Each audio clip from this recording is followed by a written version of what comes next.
Okay, good evening. Can we please start with a roll call? Council President O'Halloran. Here. Councilmember Rivera. Here. Member Albertson. Here. Councilmember Van. Here. Councilmember Perez. Here. Councilmember Prince. Here. Councilmember McIrvin. Here. Roll call, Mr. Mayor, all present. Okay, so tonight we're going to be starting off with a proclamation, and it is National Public Safety Telecommunications Week. All right. Proclamation, whereas Valley Communications Center, VCC staff are essential first responders playing a critical role in effectively coordinating emergency services to ensure the health and safety of our residents, businesses, and visitors 24 hours a day, 7 days a week. And whereas VCC call receivers and dispatchers are important first responders who endure long hours, abnormal schedules, and stressful work situations daily. Whereas VCC call receivers and dispatchers' ability to remain calm under pressure has saved the lives of countless people in South King County. And whereas the city of Renton honors the men and women who play a vital role in the protection of our community members, businesses, and visitors. And whereas VCC has been successfully serving the public safety communication needs of Renton since 1977. Now, therefore, I, Armando Pavoni, Mayor of the City of Renton, do hereby proclaim the week of April 9th through 15th, 2023 to be National Public Telecommunicators Week in the City of Renton, and I urge all residents to pay tribute to our 911 call receivers, dispatchers, support staff, and managers to recognize the substantial contributions they have made to our health, safety, welfare, and quality of life. In witness whereof, I have hereunto set my hand and caused the seal of the City of Renton to be affixed this 10th day of April 2023, signed Armando Pavoni, Mayor of the City of Renton. Mr. Mayor, President O'Halloran. I move the proclamation be adopted as read. Second. Okay, it's been moved by Council President O'Halloran, second by Councilmember Prince, that the proclamation be adopted as read. All in favor signify by saying aye. Aye. Opposed, nay. All right, motion carries. And tonight, accepting the award from Valley Communications is Laura Euland. Well, if viewers, I know we have it. Just kind of turn that around. Thank you, Mr. Mayor and council members. Thank you for this distinction. My staff is very appreciative of it. I will say that they are conductors of chaos, which is the new phrase I'm going to call them now. They are there 24/7, 365, no matter what. They are answering the call. They are dispatching units. They are the first of the first responders. They may not be there physically, although as I shared with the admin board, my admin board earlier, they were there physically when they had administered CPR on one of their coworkers, saving her life last month. But they are there. They're there in spirit. They're there in words. They're there in instructions to the callers, whether it's CPR instructions, childbirth instructions, how to be safe in a situation needing the police department. They are there first. So thank you for the proclamation. Thank you for the honor. And thank you for supporting. The admin board is amazing. The city councils are amazing. You support the Valleycom staff very well, and I'm very grateful. Thank you. Thank you. Laura, before we go, we're going to take a couple of pictures. And I do want to say that one of the roles as mayor is serving on the executive board at Valleycom. And listening week in and week out to the stories, it really it becomes very clear the important role that they play, kind of silent behind the scenes. They're that first connection with public safety. And so it really is a vital role, and we want to thank you for it. So can we take a picture?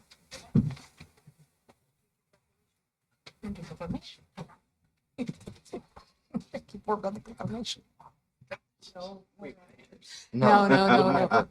Never do that to you.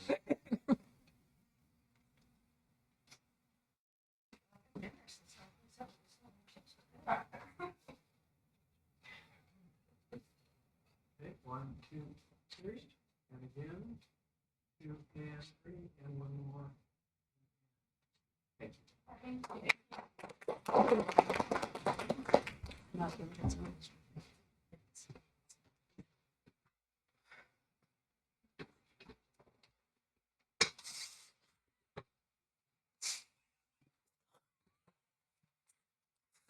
All right, next up is the administrative report.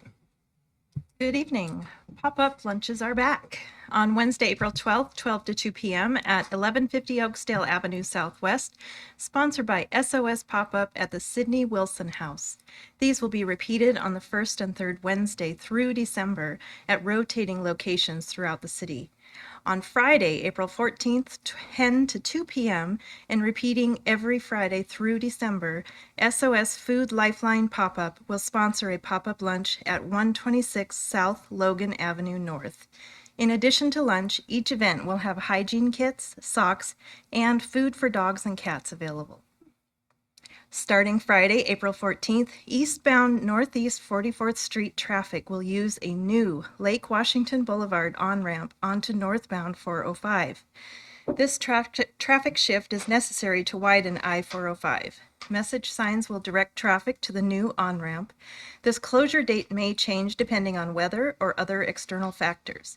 The existing Northeast 44th Street on-ramp will be permanently closed.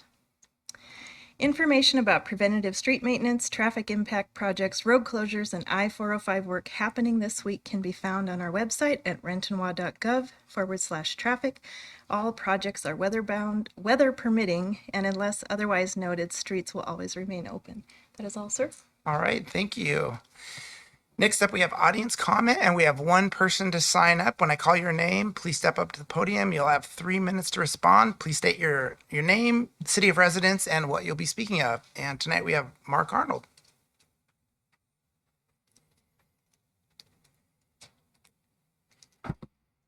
Hello, everyone. My name is Mark Arnold. I live at Renton, Washington, 59 years, 422 Mill Avenue South. I have come to talk to you about the Renton Skateboard Park. We have 3 generations in my family that use the park. I have worked with the council and the mayor over the last 3 decades to get the park built, to have it maintained, to have the lighting working at times, all times hopefully. And there's been some repair issues that have been ongoing where the Parks Department has tried to fix the safety issues of like expansion joint cracks, and they've gotten wider and wider. So now they've started painting over the graffiti with sand in the paint. So now the inside of the bowl is like sandpaper. And I just wanted to talk about the closure of the Long Acres DIY Park due to the State of Washington Transportation closing it down for some retrofitting. We're now down to 1 park, and it's in poor and ill repair. And I was just wondering, in 2010, 2011, a group of individuals got together for the Long Range Parks Planning Commission, and they promised these young people that volunteered their time that more parks would be built. And as I saw the new Long Range Planning Commission, there was no mention of the parks that they told us would be built. It's actually in the book. So I was wondering if I could get any timelines on the repairs. I have recently tried to call the Parks Department over the last 5 weeks, left 4 messages with no return calls. And it was a simple question about a light being out. So I was wondering, well, first off, I wanted to thank you for listening, but I was wondering if we could move forward on a new skateboard park and then get a timeline on the repairs and somewhat guarantee that they could be done by a professional, not by a Parks Department employee. Does anybody have any questions for me? I had one more question. Who is the council member in charge of the Parks Department? Community services, yeah. Would you say I'm in charge of the Parks Department? No, not in charge. So yeah, there's a committee. So first of all, I want to back up a little bit. The fact that I hadn't heard from you, I was hoping that we had addressed the issues that you'd called me on a couple of times, but it sounds like they are still going on. So we will definitely have somebody from the Parks Department get a hold of you, and we will report back to you on all of the questions that you just asked here. So I thought that we'd addressed the gap and the lighting issue. I'm patient as a rock. Yes. So I try to not. I know you're a busy Yes. man. Nope. Appreciated all the time and effort you gave for our issues. Yep. Just trying to be patient, polite. It's a long-term thing that I would like to have another park built. So any help that the council or the mayor can offer would be appreciated by the skateboarders of Renton.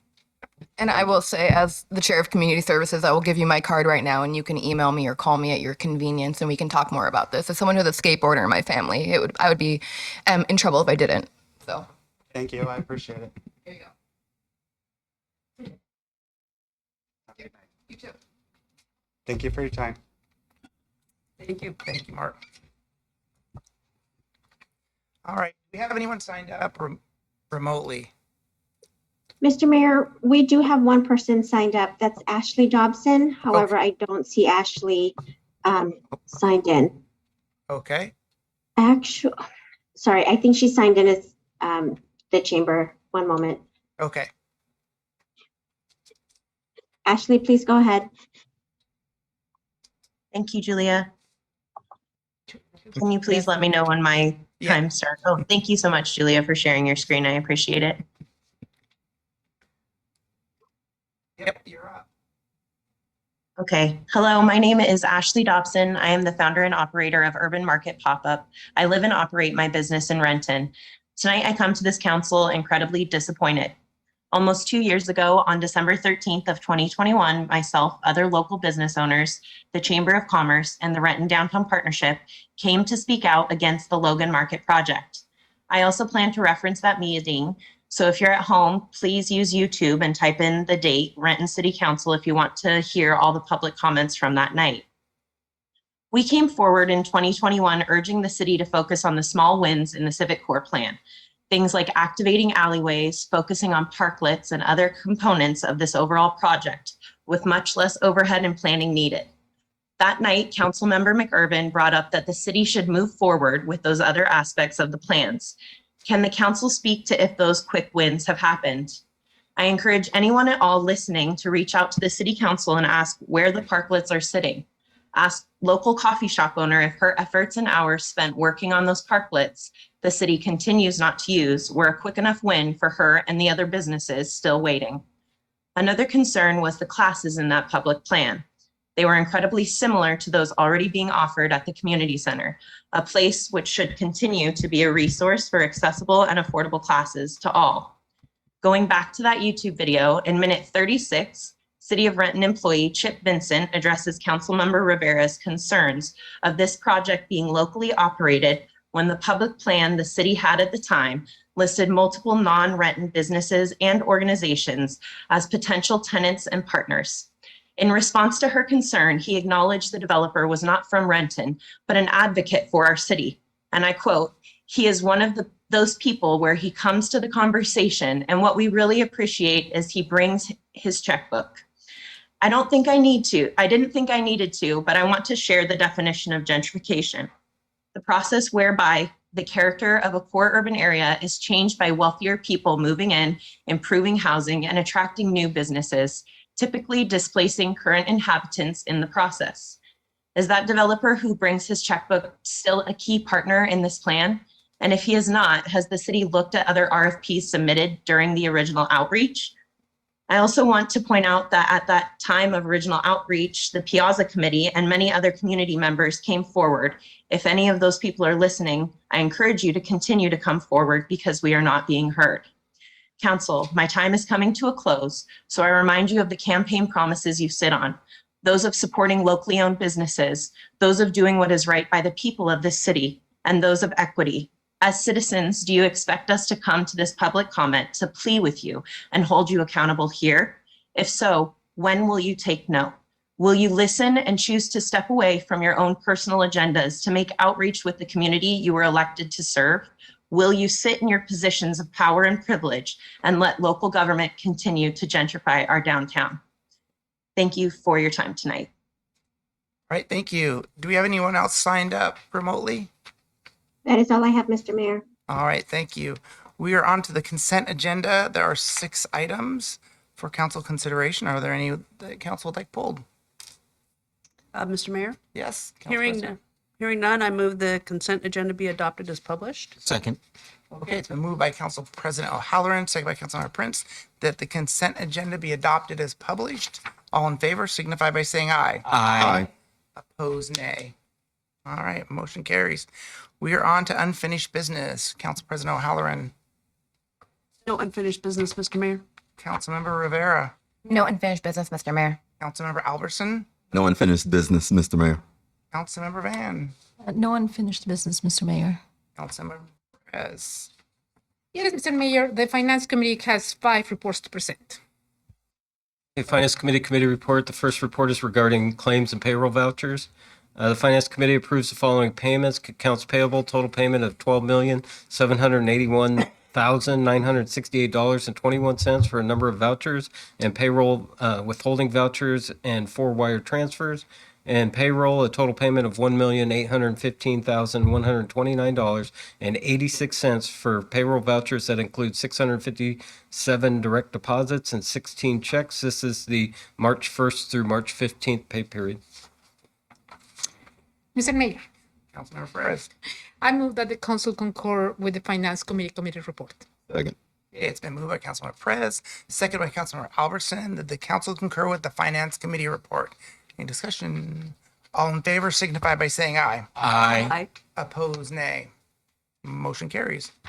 And the next report is regarding a justice assistance grant for the fiscal year 2022. The Finance Committee recommends concurrence in the staff recommendation to authorize the mayor to sign the Edward Byrne Memorial Justice Assistance Grant JAG program fiscal year 2022 local solicitation and MOU in order to accept $33,532 in grant funds to assist police operations. This is signed by the committee chair and members. Mr. Mayor, Councilmember Perez. I move that the council concur with the Finance Committee report. Second. It's been moved by Councilmember Perez, second by Councilmember Albertson, that the council concur with the Finance Committee report. Any discussion? All in favor signify by saying aye. Aye. Aye. Opposed, nay. Motion carries. The next report is regarding restoring longevity premiums. The Finance Committee recommends concurrence in the staff recommendation to restore longevity premiums to the currently excluded and non-represented positions of Chief Administrative Officer, Deputy Chief Administrative Officer, Department Administrator, Police Chief, and Deputy Police Chief, enabling staff in those positions to receive the longevity premium as described on the existing salary schedule for non-represented staff starting May 16th, 2023 and going forward. This is signed by the committee chair and members. Mr. Mayor, Yes, Councilmember Perez. I move that the council concur with the Finance Committee report. Second. It's been moved by Councilmember Perez, second by Councilmember Albertson, that the council concur with the Finance Committee report. Any discussion? All in favor signify by saying aye. Aye. Opposed, nay. Motion carries. The next report is regarding a utility agreement with the Washington State Department of Transportation for the Lind Avenue Southwest Bridge repair. The Finance Committee recommends concurrence in the staff recommendation to authorize the mayor and city clerk to sign the WashDOT Utility Construction Agreement UTB 1048 for the Public Works Department utility and transportation costs associated with the WashDOT Lind Avenue Bridge repair project. This is signed by the committee chair and members. Mr. Mayor, Councilmember Perez. I move that the council concur with the Finance Committee report. Second. Been moved by Councilmember Perez, second by Councilmember Albertson, that the council concur with the Finance Committee report. Any discussion? All in favor signify by saying aye. Aye. Opposed, nay. Motion carries. The final Finance Committee report is regarding the reallocation of a portion of Community Development Block Grant Coronavirus Round 3 funds. The Finance Committee recommends concurrence in the staff recommendation to approve the reallocation of $35,000 in Community Development Block Grant Coronavirus Round 3 CDBG-CV3 funds from Valley Cities Counseling to the Renton Salvation Army HVAC project. This is signed by the committee chair and members. Mr. Mayor, Councilmember Perez. I move that the council concur with the Finance Committee report. Second. It's been moved by Councilmember Perez, second by Councilmember Albertson, that the council concur with the Finance Committee report. Any discussion? All in favor signify by saying aye. Aye. Opposed, nay. Motion carries. All right. Councilmember Prince. No unfinished business, Mr. Mayor. Councilmember McGurven. No unfinished business, Mr. Mayor. Okay, we are on to legislation, which we have none. So we're going to jump over to new business. Council President O'Halloran. Yes, Mr. Mayor. On Monday, April 17th at 6 p.m., the Committee of the Whole will be meeting at 6 p.m., here in the council chambers and via video conference. We have one item on the agenda. That's the Renton River Days update. And then at 7 p.m. on April 17th, the council general meeting will be meeting here in chambers and via video conference. And that's all I have, Mr. Mayor. Thank you. All right, thank you, Councilmember Rivera. No new business, or no new business, Mr. Mayor. Councilmember Albertson. Yes, Mr. Mayor. On Monday, April 17th at 4 p.m., the Utilities Committee will be meeting in the council conference room and via video conference. 2 items on the agenda: West Hill Booster Pump Station Improvements Construction Contract Bid Award, and emerging issues in utilities, including Thunder Hill Sewer Interceptor. Try that again. Thunder Hill Sewer Interceptor Replacement and Rehabilitation Project. That's all, Mr. Mayor. Okay, thank you. Councilmember Van. Yes, thank you, Mr. Mayor. The Public Safety Committee has new business on April 17th, 2023, Monday at 5 p.m. The Public Safety Committee has a meeting in the council conference room or via video conference. We have 3 items on the agenda. First is the amendment to Title VI Police Regulations. 2, we have RRFA briefing. And 3, emerging issues in public safety. Thank you, Mr. Mayor. Perez. No new business, Mr. Mayor. Councilmember Prince. No new business, Mr. Mayor. Councilmember McGurven. Yes, Mr. Mayor. I just need to announce that the Transportation Committee that would have been scheduled for Monday, April 17th has been canceled. All right, thank you. We're at the end of the show. What's the wish of the council? Move adjourn. Second. Okay, it's been moved by Councilmember Prince, second by Councilmember McGurven and Albertson. All in favor signify by saying aye. Aye. Opposed, nay. Motion carries. We're adjourned.